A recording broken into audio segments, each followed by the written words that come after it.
Ser Podcast. Las 8 de Hora 25. Ser Podcast. Lo último pasa por Galicia, porque ya sabemos quién va a ser la candidata de Sumar a las elecciones del 18 de febrero. Va a ser la actual portavoz del partido en el Congreso, Marta Lois. Es una cita en la que Yolanda Díaz se juega muchísimo, para la que ha apostado de hecho por una persona de su máxima confianza. Pero es que además es la primera prueba de fuego de Sumar tras la ruptura nacional con Podemos y unas elecciones, no perdamos de vista, en la tierra de Yolanda Díaz. Desde Radio Galicia Última Hora, Íñigo Cainzós, buenas tardes. Buenas tardes, y todo esto que apuntas, Pablo, ha obligado a Yolanda Díaz y a la propia Marta Lois a cambiar la hoja de ruta. La actual portavoz en el Congreso de los Diputados, una de las personas más importantes del núcleo duro de Díaz, será la cabeza de cartel, algo que no entraba en sus planes. Ella, de hecho, nos decía aquí en la SER hace unas semanas que se quería quedar trabajando por Galicia en el Congreso, pero la nueva ruptura en la izquierda, a la izquierda del PSOE, ha sacudido el tablero gallego, donde ambas formaciones también han decidido separar sus caminos, y además Sumar tampoco ha encontrado aliados como Anova en la izquierda nacionalista, de modo que Marta Lois tendrá que bajar al barro y encabezar esta lista. Mañana se presenta la candidatura, un acto en el que estará aquí Yolanda Díaz. Ahora la duda es ver cómo se presentan, si en las 4 provincias o solo en aquellas en las que pueden obtener representación, como ya pasó en las generales, donde se presentaron en La Coruña y Pontevedra. Pues estaremos pendientes. Gracias, Íñigo. Vamos enseguida con el minuto y resultado de esta negociación entre el PSOE y Sumar para prorrogar el decreto anticrisis que caduca el día 31, pero antes, la previsión del tiempo. Adrián Cordero. Buenas tardes. Las nieblas han vuelto a ser las grandes protagonistas del tiempo en muchas zonas del interior del país, unas nieblas que no han llegado a levantar en algunos puntos, y esto ha hecho que las temperaturas máximas se hayan quedado realmente cortas. A partir de esta noche, ligero cambio de tiempo que llega por Galicia, notaremos por allí más oleaje, más viento, y a partir de mañana también lluvias, unas lluvias que se extenderán a puntos de Asturias o del noroeste de Castilla y León. En el resto del país seguiremos hablando de bancos de niebla, a orillas del Mediterráneo mucho sol y temperaturas incluso agradables a primera hora de la tarde. Ya y media hora 25 deportes, Tony López. ¿Qué tal, Pablo? Muy buenas. Con la jornada del Boxing Day, tradicional el día después de Navidad en la Premier League inglesa. Está ganando el Liverpool 0-1 al Burnley. Antes han ganado Nottingham, Bournemouth y Luton Town. Y a las 9 juega el Aston Villa de Unai Emery, ahora mismo tercero de Liga, visita al Manchester United. Y además, mañana Alexia Putellas se someterá a una artroscopia en su rodilla izquierda, en la que se rompió el ligamento cruzado anterior. No juega desde noviembre por molestias, y mañana analizarán el estado de la lesión. Pues muy pendientes de Putellas. Muchas gracias, Tony. Empieza Chao. Hora 25. Y empieza con las negociaciones entre el PSOE y Sumar para cerrar esta última prórroga del decreto anticrisis que va a aprobar mañana el último Consejo de Ministros del año. Una prórroga que, claro, se va a aprobar sobre la bocina, porque hay que recordar que las medidas decaen el día 31. Jordi Fábrega, buenas tardes. ¿Qué tal? Buenas tardes. Entre las que se mantienen, por ejemplo, la rebaja del IVA de muchos alimentos o las medidas para proteger a familias vulnerables de un desahucio, ¿eh? Sí, en el caso de la rebaja del IVA a los alimentos se mantiene esta medida de momento hasta junio. Eso es lo que anunció Pedro Sánchez en su debate de investidura. Y hoy Bildu ha anunciado un acuerdo con el Gobierno para que durante todo el año que viene, es decir, durante todo 2024, siga estando prohibido desahuciar a familias vulnerables y también cortar la luz, el agua o el gas en las viviendas habituales. Lo que no seguirá en principio en vigor son las bonificaciones al combustible para transportistas o el tope al gas, porque en realidad el precio internacional del gas está ahora por debajo de los niveles que llevaron a su aprobación. Y una de las grandes dudas es el futuro de medidas que han rebajado el precio de la factura de la luz y el gas, como por ejemplo la rebaja del IVA o la rebaja de otros impuestos que han costado unos 720 millones de euros al Gobierno hasta noviembre y cuya continuidad está en el aire. Claro, yo me imagino ahora ustedes en casa, volviendo del trabajo, de estudiar, preguntándose, ¿y el transporte público? ¿Qué pasa con el transporte público? Pues hay que decir que sigue sin estar claro lo que va a pasar, porque por un lado, Jordi, está la gratuidad de cercanías y por otro, estos descuentos en los abonos de transporte. Sí, tendremos que esperar a mañana para conocer cuál es la decisión final que toma el Gobierno sobre la rebaja o la gratuidad del precio de estos abonos.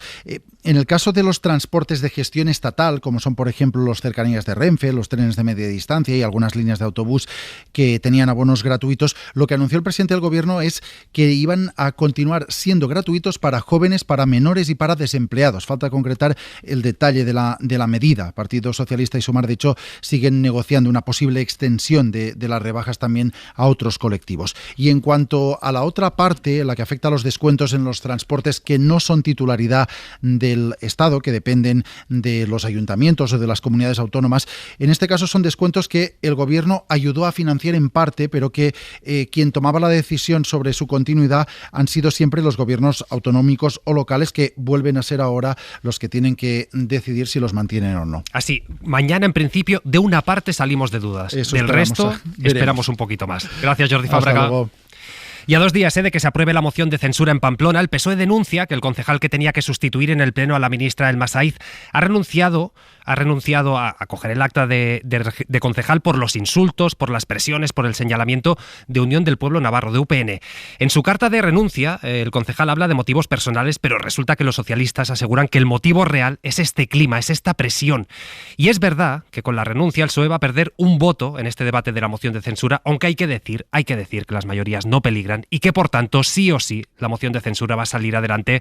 Desde Radio Pamplona, Fernando Nieto. Tomás Rodríguez iba a recoger su acta de concejal en un pleno el mismo día que se dio a conocer la moción de censura hace 2 semanas. La alcaldesa suspendió ese pleno, convocó para ello una sesión extraordinaria justo antes del debate de la moción que hará alcalde a Asirón. Hoy Ramón Alzorriz, secretario de organización del PSN, en la cadena SER en Navarra. La alcaldesa Ibarrola hizo unas declaraciones públicas señalando al compañero Tomás, provocándole para que tomase posesión y diese la cara delante de la ciudadanía navarra. Bueno, pues esta es la consecuencia. Señalamientos vestidos de discursos morales y patrióticos que son discursos muy peligrosos, dicen desde el PSN. La respuesta de la todavía alcaldesa. Creo que el Partido Socialista está nervioso porque se acerca la hora de hacer lo que dijo que nunca haría: vender Pamplona a Euskal Herria Bildu a cambio de sillones.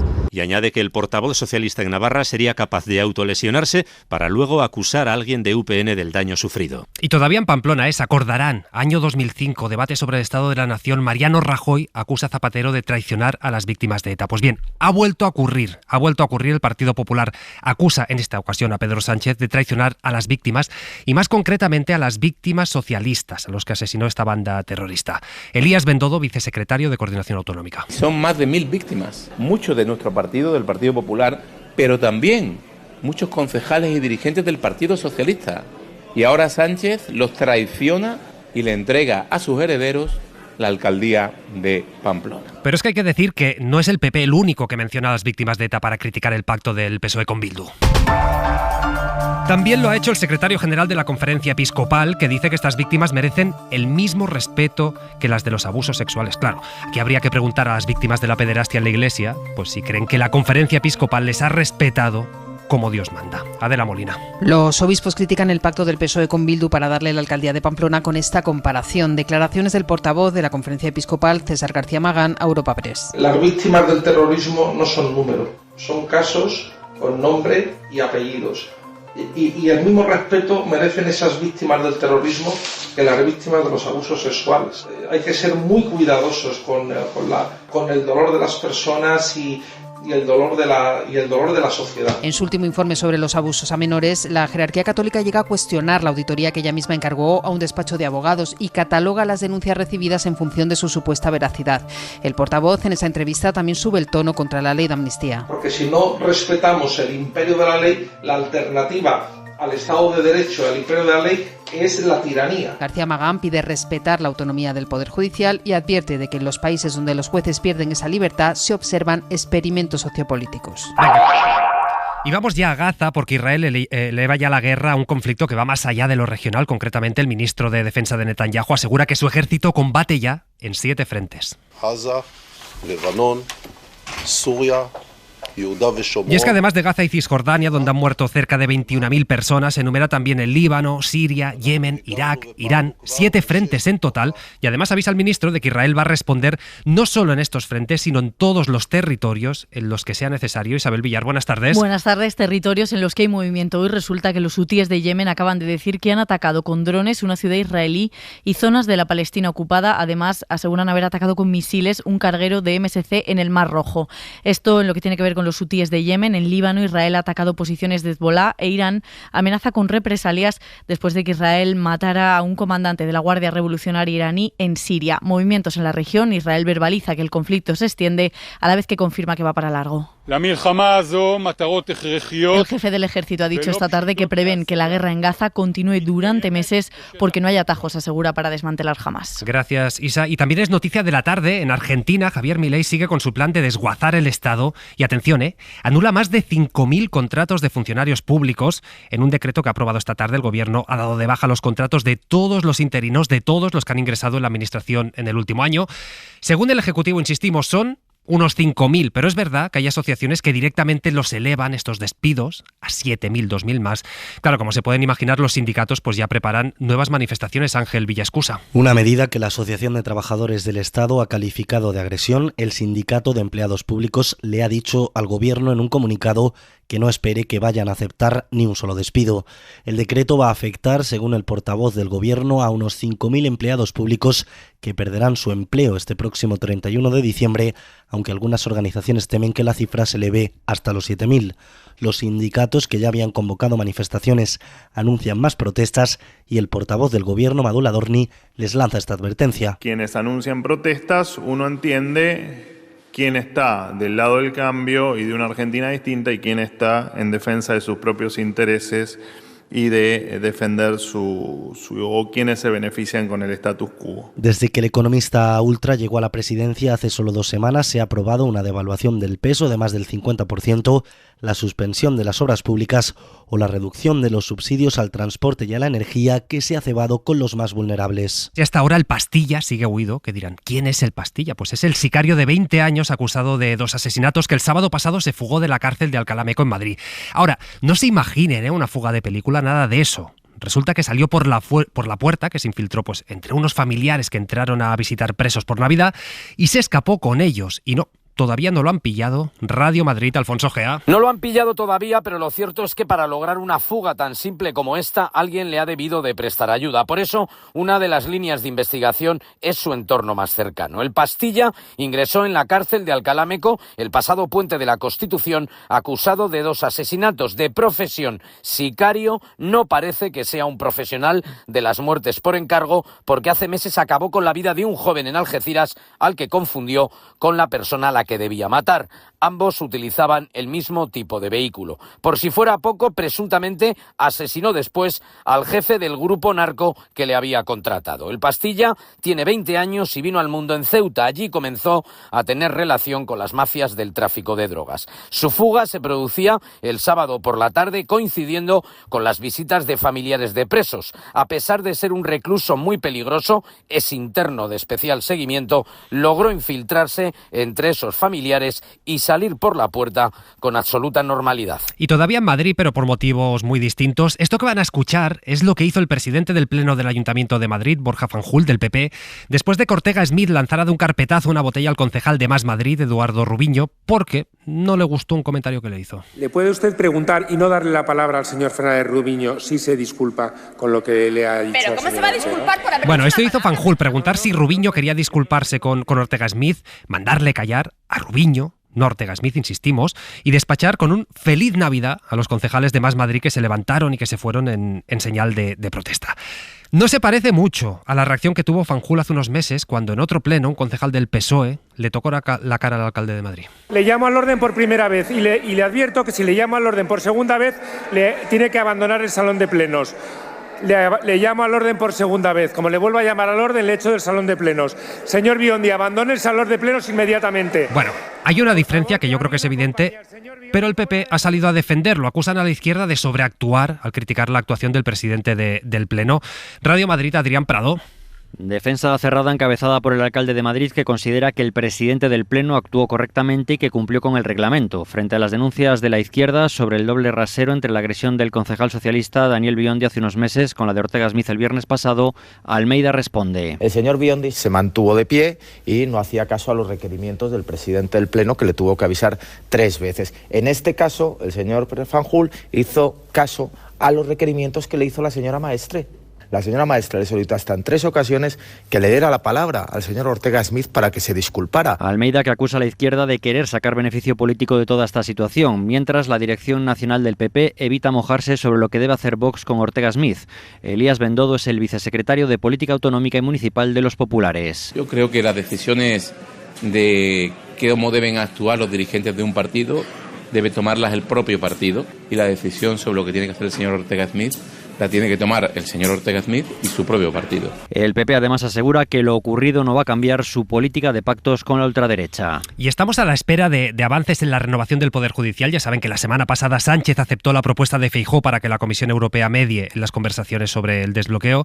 Pues bien, los socialistas querrían acelerar este proceso, que los negociadores Bolaños y González Pons la retomaran antes de que acabe este año, pero la orden de Génova es levantar el pie del acelerador y fiarlo todo a que Bruselas se involucre. No se ha producido ninguna llamada del Gobierno al Partido Popular todavía. Estamos esperando el pronunciamiento de la Unión Europea. La Comisión Europea va a participar o debe participar, como hemos solicitado, en las conversaciones como supervisión. Y la petición ya se ha mandado a Bruselas. Eso es lo que ha dicho esta mañana en Televisión Española el vicepresidente primero del Congreso, Alfonso Rodríguez Gómez de Celis. Bueno, ya se ha trasladado por parte del Gobierno a la Comisión esta posibilidad y es la propia Comisión la que tendrá que determinar quiénes son los actores o el actor que realice dicha intermediación. Pero ya le digo, nosotros seguimos con esa frase que el presidente Sánchez comentó en el Congreso de los Diputados: para el PP la perra gorda. Si hay que hacer sentarse 1 y 10 veces, pues hagámoslo. Bueno, pues 5 años lleva el Consejo caducado. Y hoy les estamos contando en la SER cómo fue el pleno en el que la mayoría conservadora del pleno decidió que el fiscal general del Estado no era el candidato idóneo para el cargo. Era la primera vez en la historia que el Poder Judicial decidía algo así.